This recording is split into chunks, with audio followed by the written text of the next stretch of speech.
Émission spéciale élection législative sur Sensation Normandie.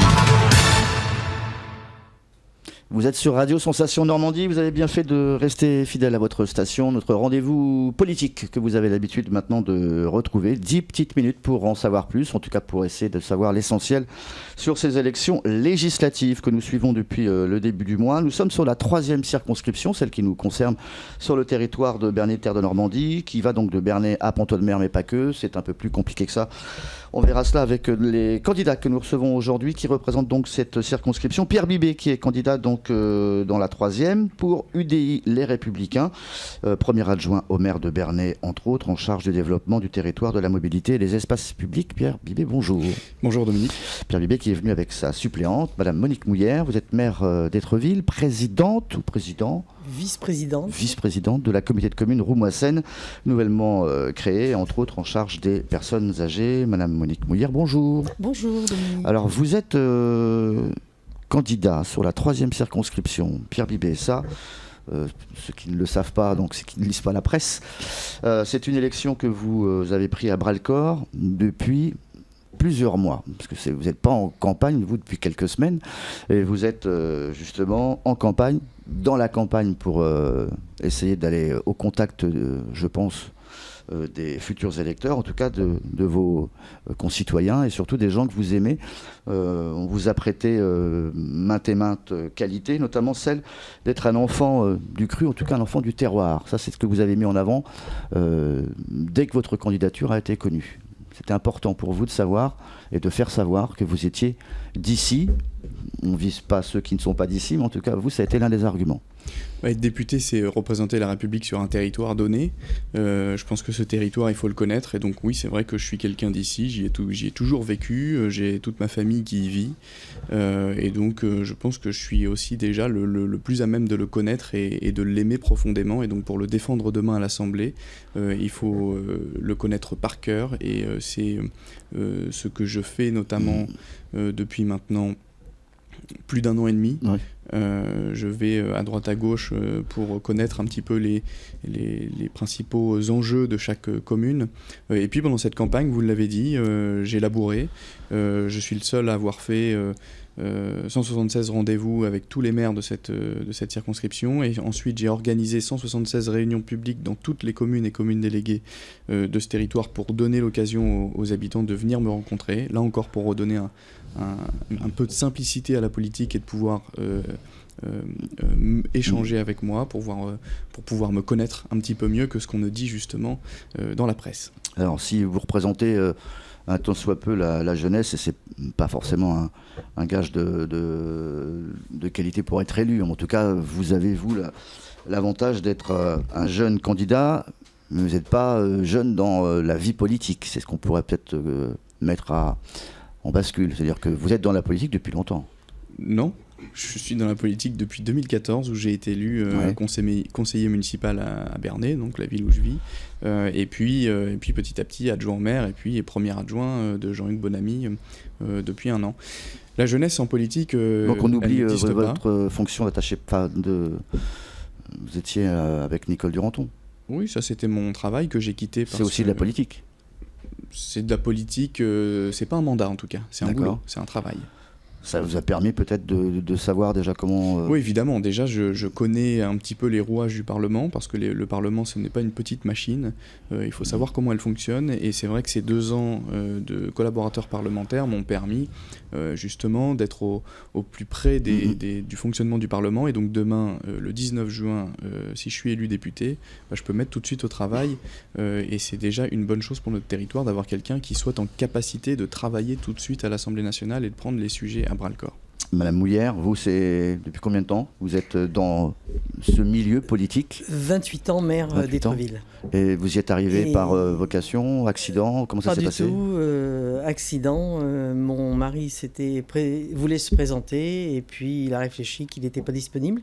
D'accord. Donc j'ai pris sa place et j'ai jamais été conseillère municipale. J'ai été maire directement. D'accord. Et vous avez donc en charge aussi...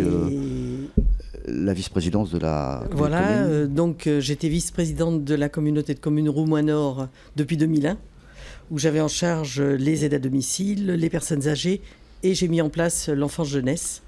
et la petite enfance. Donc vous êtes dans le secteur de la solidarité, entre guillemets, oui, que ce soit donc pour les seniors ou pour les plus jeunes depuis longtemps. 2001.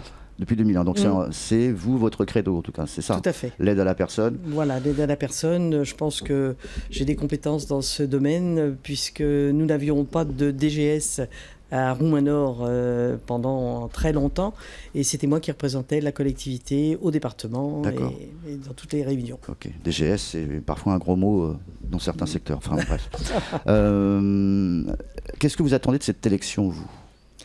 Ben moi, j'attends qu'on ait... Et pourquoi vous y allez ? J'y vais pour soutenir Pierre Bibé parce que je crois en lui, parce que c'est un garçon qui est courageux, qui en veut et qui est droit, qui n'a pas changé de bord, qui n'a pas... Voilà, parce que sinon, je ne serais pas là. Il a l'investiture. C'est une élection nationale. Il faut avoir l'investiture pour pouvoir se présenter, à mon avis. On ne devrait même pas avoir le droit de se présenter autrement. D'accord. Pour vous, l'étiquette politique compte avant tout ? Elle compte, c'est surtout la personne qui compte, mais là, on se trouve devant des situations qui ne sont pas normales. Okay. Moi, je peux dire un mot sur cette histoire d'étiquette politique. C'est pas qu'elle compte, c'est qu'elle est nécessaire. Enfin, demain, il faut encore avoir en tête le fonctionnement du Parlement. C'est que demain, au Parlement, il y aura une recomposition de la vie politique, c'est sûr, mais il y aura des groupes parlementaires et des groupes politiques, parce que nous sommes dans une élection nationale, on parle d'opposition ou de majorité présidentielle. Et donc derrière, il va y avoir des forces politiques au Parlement qui vont peser plus ou moins selon les résultats des élections. Donc si on est un candidat esseulé ou une candidate esseulée, c'est certain que derrière, au Parlement, on existera encore moins. Surtout si le groupe politique auquel on appartenait un jour est faible, ben vous serez encore plus tout seul et esseulé. Vous serez dans ce groupe qui s'appelle les non-inscrits. Le groupe des non-inscrits, c'est là où il y a le Front National, quand ils n'ont pas assez d'élus pour former un groupe au Parlement. Donc c'est des groupes qui, si vous voulez, n'ont pas accès à tous les techniciens, à tous les administrateurs de l'Assemblée nationale. Et donc derrière, les dossiers, vous pouvez toujours en avoir. Vous n'avez pas l'appui technique derrière pour pouvoir les faire avancer. C'est peut-être anticiper sur les résultats, puisque le premier tour n'est pas encore passé, mais dans votre famille politique, on parle également peut-être de scinder cette ancienne droite en deux camps, avec une droite un peu plus souple et une un peu plus dure. Je pense notamment à la famille de M. Vauquiez, et puis une famille qui serait plus proche de NKM, etc. Ça, c'est des choses que vous entendez, mais c'est pas le discours important pour les législatives. Non, vous savez...